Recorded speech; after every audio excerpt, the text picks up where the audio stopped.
ABB FIA Formula E Championship has arrived in glorious Paris.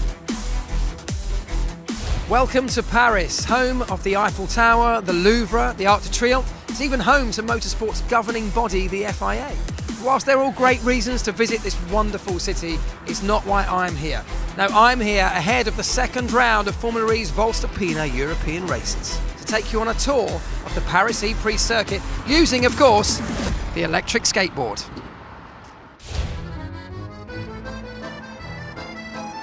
Well, this is all very relaxed, isn't it? But on race day, it'll be far from relaxed at this point here, because right behind me over here is where the race will start. The grid, 22 Generation 2 Formula E cars lined up down this road, looking for the best start possible as they head down the long straight and towards turn 3. Now, the race start is all about getting that massive amount of power and torque that the Generation 2 Formula E cars have down through the tyres and onto the racetrack. But just look at the track, it's got traffic, road traffic running up and down here all day long at the moment, dropping oil and dirt and general traffic film all over the place, far from ideal conditions.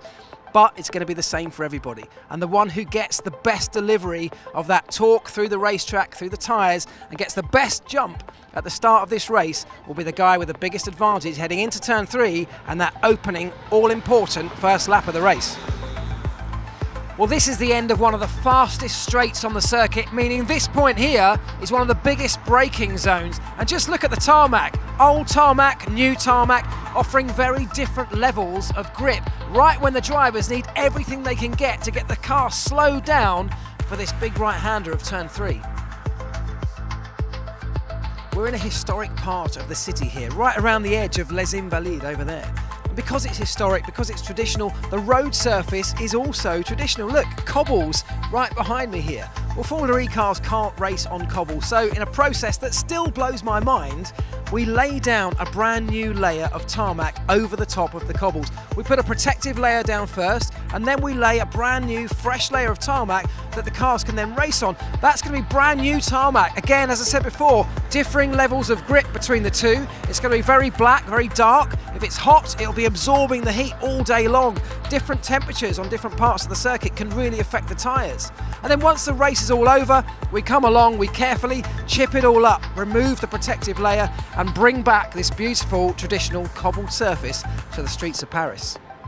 Well, this is another really tricky part of the circuit. Turns 5, 6 and 7. Turn 5 over there where that monument is in the distance, and then turns 6 and 7 really interlinked with each other, which means that they're critical to each other in terms of overall lap time. Getting your entry and exit points absolutely right maximises the lap, but there may well be more than one quick way through these series of corners. Drivers will have to work that out through the free practice sessions ahead of qualifying. This is going to be another area that's completely covered in fresh tarmac, of course, cobbles at the moment, and that takes away the element of surprise of white painted lines, some of the lumps and bumps manhole covers. But just look over here, you can see behind me the crown of the road, how it drops away into the distance. That's another challenge for drivers that they just don't have to contend with on a much more traditional racetrack. Behind me is turn 9. The drivers will come through here, braking at that zebra crossing you can see in the distance before apexing and then trying to get hard on the throttle, trying to get the power down at around about this point here where this zebra crossing is behind me. Now that might seem utterly inconsequential on a beautiful day like today, but if it's raining, if the circuit's wet, these white painted lines become incredibly slippery, and that is even more of a problem because turn 9 leads onto this incredibly long straight, so the exit is absolutely crucial. So closing in on the latter part of the lap then, turn 10 down there at the traffic lights is a huge braking zone at the end of a very, very long straight. Drivers desperately trying to get the car stopped from maximum speed before a little blast on the throttle down here towards turn 11 and then turning and braking at the same time over the crown of the road before trying to get it turned right through turn 12. And just look how bumpy the road surface is in this part. It's a nightmare for drivers where they want to get smoothly on the throttle, but the car's desperately looking to unbalance itself over these lumps and bumps before they head on down to the last couple of corners of the lap.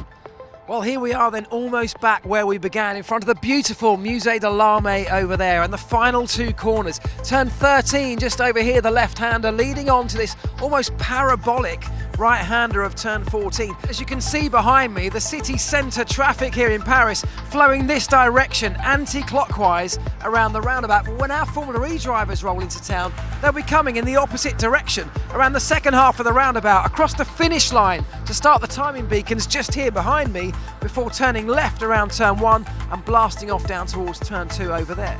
But look at the surface, it's bumpy, it's weathered. This is the last thing that drivers really want coming through here, but it is the same for everybody. The lap ends, of course, and restarts just over there, but during the race, the drivers have the option of diving into the pit lane here to my right-hand side. A long, narrow, very unique pit lane within the world of motorsport, this one.